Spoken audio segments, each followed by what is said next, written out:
एक ऐसी किताब जो अगर पूरी पढ़ ली तो मौत तय है और अगर आधी छोड़ दी तो पागलपन। एक ग्रंथ जिसमें लिखी है वो विद्या जो तुम्हें जानवरों, पेड़ों और भूत प्रेतों से बात करने की कला सिखा सकती है। और अगर तुम चाहते हो बहुत सारी दौलत तो वो भी तुम्हें मिलेगी, लेकिन एक श्राप के साथ। जी हाँ, मैं बात कर रहा हूँ नीलावंती ग्रंथ के बारे में। क्या ये ग्रंथ वाकई में इस दुनिया में मौजूद है, और अगर हाँ तो इसको किसने लिखा था? क्या वाकई में भारत सरकार ने इस पर बैन लगा रखा है? और आखिर क्या है इस ग्रंथ के पीछे छिपे हुए श्राप की असली कहानी? तो आज के इस फाड़ू वीडियो में हम करने वाले हैं हर राज का पर्दाफाश। नीलावंती की कहानी से लेकर इस ग्रंथ के हर शब्द के पीछे छुपे राज खोलेंगे हम आज। तो कमजोर दिल वाले और डरपोक लोग इस वीडियो को रात में और अकेले में बिल्कुल मत देखना, क्योंकि ये सिर्फ एक कहानी नहीं बल्कि एक श्रापित सच है।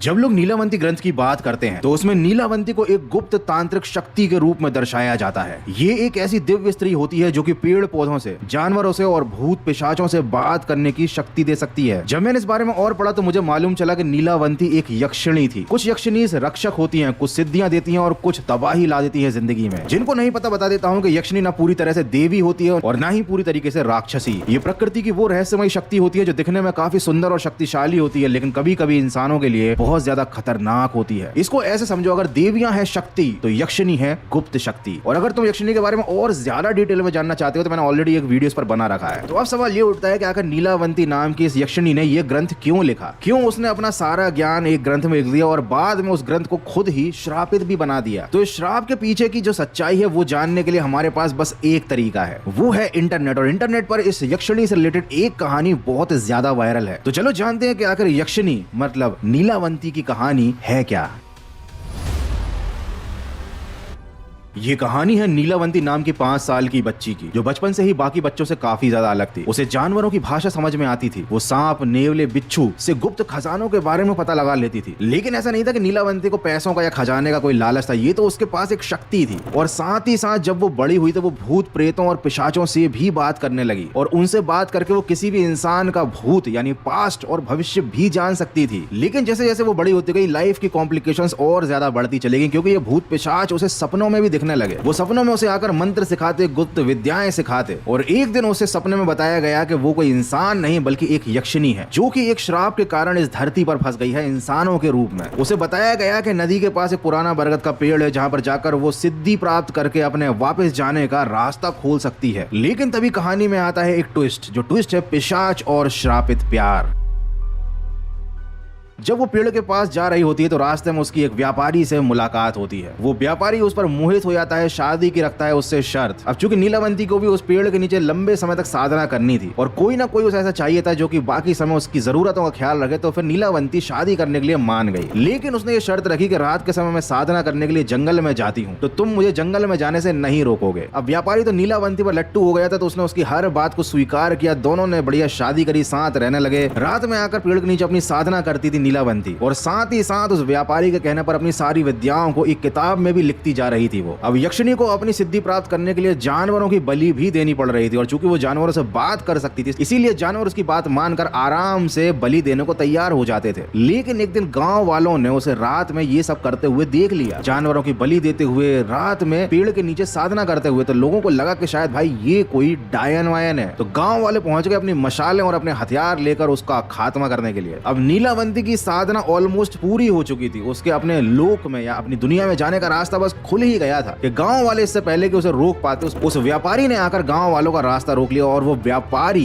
एक बड़े से खतरनाक पिशाच में बदल गया। अब आप समझ ही गए होंगे कि कहानी में क्या हुआ। ये जो व्यापारी था ना, ये एक पिशाच था। ये जानबूझकर नीलावंती से प्यार का नाटक कर रहा था, उससे ये किताब लिखवा रहा था जो बाद में जाकर नीलावंती ग्रंथ के नाम से मशहूर हुई। अब नीलावंती पूरा खेल समझ गई। वो समझ गई कि उसकी सिद्धियों का भविष्य में गलत इस्तेमाल होगा, और उन शक्तियों को गलत हाथ में जाने से बचाने बचाने के लिए उसने उस किताब को श्रापित कर दिया। नीलावंती ने अपनी ही किताब को श्राप दिया कि जो भी इसे लालच या अधूरी नियत से पढ़ेगा उसकी मृत्यु या पागलपन निश्चित है। जो भी इस ग्रंथ को बिना आत्मशुद्धि के खोलेगा वो मेरी चेतना को जगा देगा और मैं उसे परखूंगी। यदि वो असफल हुआ तो उसका अंत निश्चित होगा। और तब से ये ग्रंथ बन गया श्रापित नीलावंती ग्रंथ, जिसे ना कोई पूरा पढ़कर जिंदा बच पाया, ना ही अधूरा पढ़ने के बाद दिमागी रूप से ठीक रह पाया। कुछ लोग कहते हैं कि वो आज भी उस ग्रंथ में बसती है, लेकिन ये बस एक कहानी है जो इंटरनेट पर बहुत ज्यादा वायरल हुई है। ये घटना एक्चुअली में हुई भी थी या नहीं, इसका इतिहास में कोई भी तथ्य नहीं है, कोई प्रूफ नहीं है, ना ही किसी और ग्रंथ या किताब में इस तरीके की घटना का कोई जिक्र है। लेकिन उसके बावजूद भी भारत के लोग नीलावंती ग्रंथ को लेकर बहुत ज्यादा ऑब्सेस्ड है। वो मानते हैं कि हाँ, ये ग्रंथ एग्जिस्ट करता था, नीलावंती जैसी यक्षिणी भी एग्जिस्ट करती थी और ये व्यापारी वाली कहानी भी सच थी। और बिना सबूत के इन सारी बातों को सच मानने के पीछे, इस ऑब्सेशन के पीछे एक बहुत बड़ा रीजन है।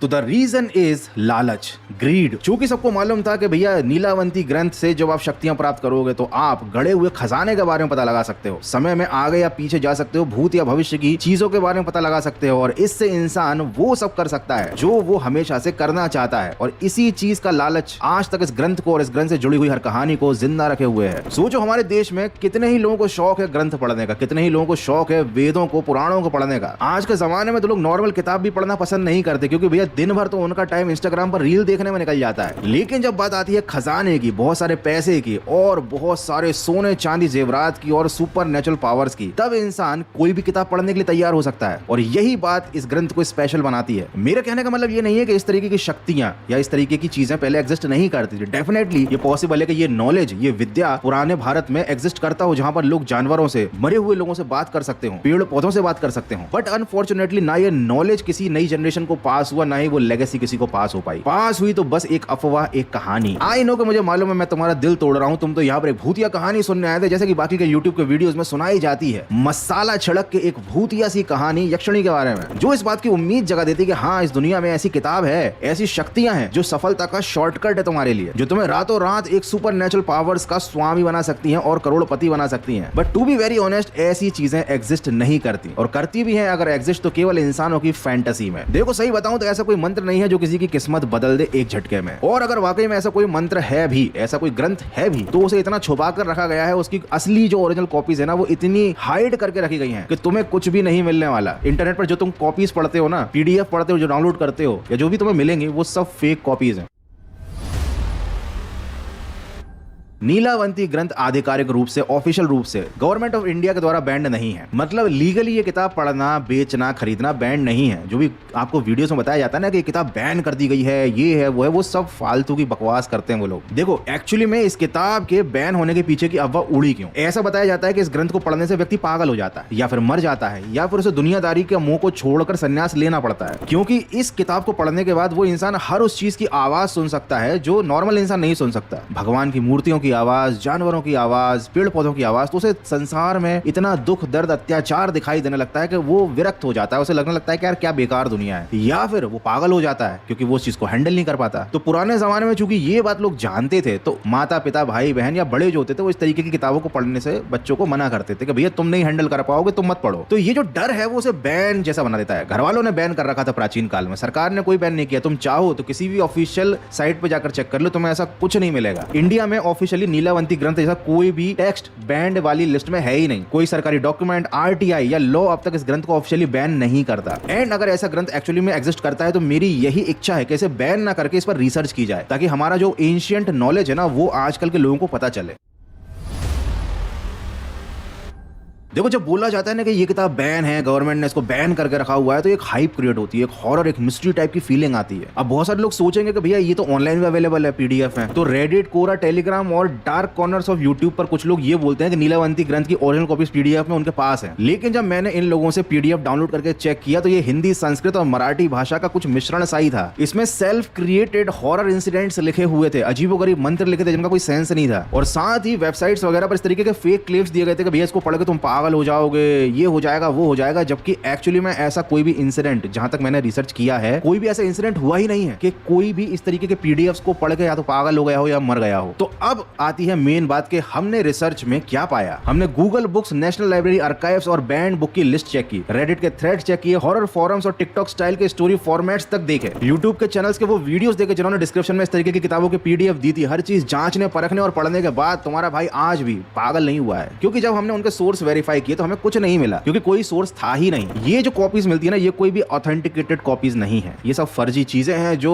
इंजॉयमेंट के लिए, हाइप क्रिएट करने के लिए, डाउनलोड्स को बढ़ाने के लिए, क्लिक्स को बढ़ाने के लिए बनाई जाती है। और जो लोग सोचते हैं कि भैया हमारी जिंदगी तो मौत जैसी है, इससे अच्छा यक्षिणी का यूज करके कुछ पैसे ही कमा लेते हैं, ऐसे लोग इन लोगों की बातों में जल्दी फंस जाते हैं। तो भैया कंक्लूजन देने की जरूरत ही नहीं है, समझ गए होगा कि भैया नीलावंती ने जो अपना ग्रंथ लिखा था वो कहीं हो गया है गायब। उसकी जो विद्या है वो एक्चुअली में उसी को मिलेगी जो असलियत में उस चीज का हकदार होगा। जो लोग लालच की निगाह से उस ग्रंथ को ढूंढ रहे हैं ना, उन्हें वो कभी हासिल नहीं होगा। So that's it for today। मुझे कमेंट करके जरूर बताना कि अगर वाकई में तुमको कभी ओरिजिनल नीलावंती ग्रंथ मिल जाता है तो क्या तुम उसको खोलकर पढ़ने की हिम्मत करोगे। अगर मुझसे पूछे तो मैं तो ये कभी ट्राई नहीं करूंगा और तुम्हें भी करने की सलाह नहीं दूंगा, लेकिन हाँ एक चीज तुम जरूर कर सकते हो कि अगर तुम्हें वीडियो अच्छा लगा तो वीडियो को लाइक कर सकते हो, चैनल पर पहली बार आया तो सब्सक्राइब कर सकते हो। सो अपना ख्याल रखो, इन फालतू की चीजों के चक्कर में मत पड़ो, और हाँ यक्षिणी की कहानी कैसे लगी मुझे कमेंट करके जरूर बताओ। मिलते हैं अगले एक और फाड़ू वीडियो में।